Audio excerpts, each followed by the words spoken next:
Okay, brothers and sisters, I won't take a lot of time. Brothers and sisters,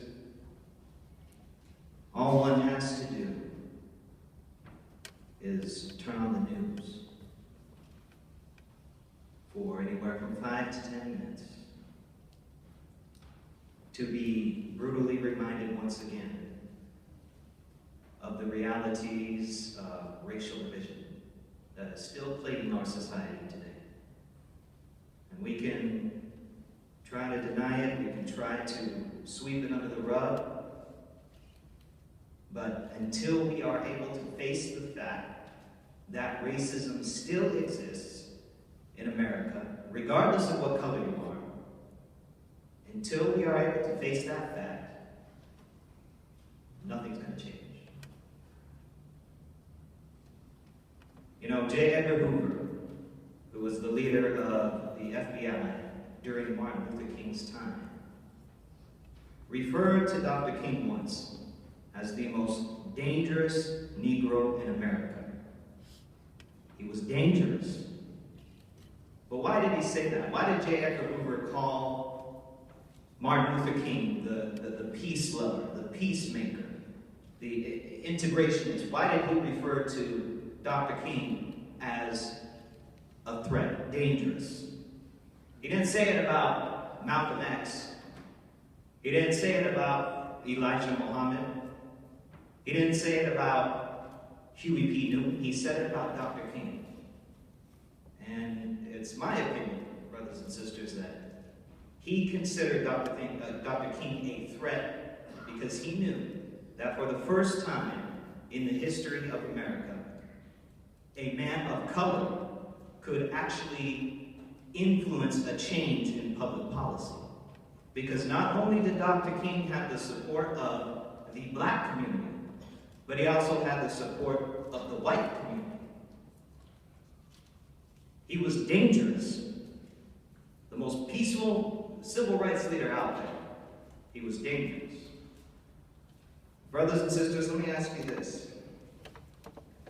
Is racism a learned behavior, or is it an inherited behavior?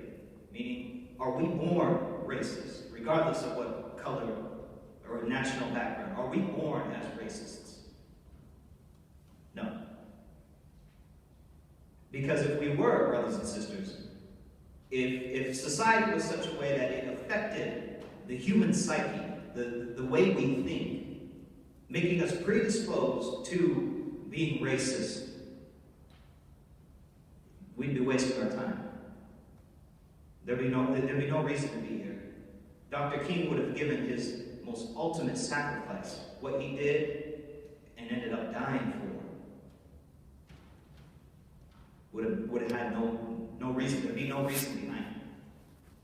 But brothers and sisters, I don't think that we were born racist. Call me naive, call me immature, call me dumb, call me whatever. But I don't think that anyone, whatever color, anyone is born racist. It's a learned behavior. And so, the change begins within us. If we want to, going back to the realities of racism, racial division, if we want to bring about change, the change begins with us first. It's up to you, brothers and sisters. Yes, we can pass laws. Yes, the government can pass laws. Laws are good. But at the end of the day, it's up to us as members of this society. And the fact that many of you are here says a lot about you. And it says a lot about our great city, that the mayor is here. And the fact that Brother Ron is doing this event, it says a lot. So, brothers and sisters, Dr. King had a dream. He had a dream. He took it to the grave. He died for that dream. Do you have a dream too? Do you have a dream too? What are you going to do when you go back home today and you talk about everyone you heard speak? You talk about Dr. King, to your kids or with your parents. What are you going to do tomorrow? Are you going to go to sleep thinking about Dr. King and waking up in the morning having already forgotten about him because his day's over? Or are you going to take his message with you to work, to school, to church? What are you going to do? It's up to us, brothers and sisters. And I think that if we can finally put aside our labels, Republican, Democrat, Independent, white, black, Hispanic, Asian, Native American, Polynesian, male, female, old, young, if we could put those labels aside for a minute and finally come together like Dr. King wanted us to and continue his dream, I think we got it set. And I think that we won't see in the news, we won't be brutally reminded that racism still exists in this society. I end with the words of Dr. King. It was April 3rd, 1968, in Memphis, Tennessee. Dr. King spoke before a crowd in what is now known as the I've Been to the Mountaintop speech. And bear in mind, brothers and sisters, that the very next day, Dr. King was shot and killed on the balcony of the Lorraine Hotel. This was his very last speech that he gave before he died, for his dream. I want you to listen to the words of Dr. King, and you tell me if it wasn't as if he could see what his fate would be that next day. Dr. King spoke before a crowd at Mason Temple, which is the headquarters of the Church of God in Christ, which is one of the nation's largest, predominantly African-American denominations. Dr. King spoke before the crowd, and he said, and I quote, "All we say to America is be true to what you said on paper.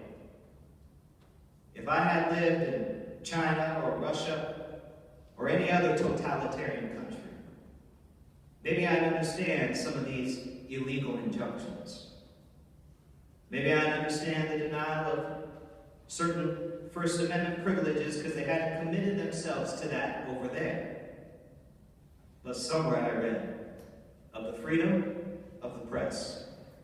Somewhere I read of the freedom of speech. Somewhere I read of the freedom of assembly. Somewhere I read that the greatness of America is the right to protest for right. And so just as we say, we aren't going to let any dogs or water hoses turn us around, we're not going to let any illegal injunctions turn us around. Well, I don't know what will happen now. We've got some difficult days ahead, but it really doesn't matter with me now, because I've been to the mountaintop. And I don't mind. Like anyone, I would like to live a long life. Longevity has its place.